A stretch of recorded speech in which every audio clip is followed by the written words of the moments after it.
Inaasahang mapaiigting pa ang depensa ng bansa. Ito'y matapos lagdaan na ang Status of Visiting Forces Agreement sa pagitan ng Pilipinas at ng Canada. Si Patrick De Jesus sa sentro ng balita.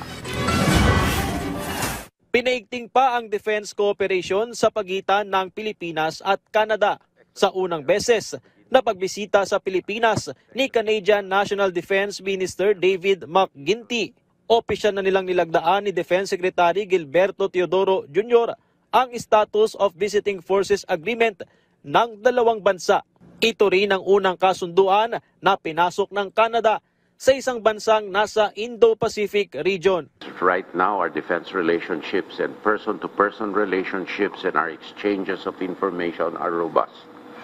However, this SOFA will make that robustness enduring. Incredible dedication in making sure this came to be. Here we are. We are looking forward to moving quickly to be able to build on the relationship we've got and to make even further progress. Target ngayon na maratipikahan sa lalong madaling panahon ang SOFA ng Pilipinas at Canada.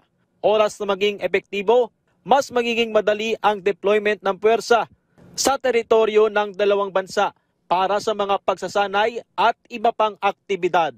It is ratified by the President actually, and then that ratification is concurred in by the Senate. So we get the Senate's concurrence, and we will work on this very quickly.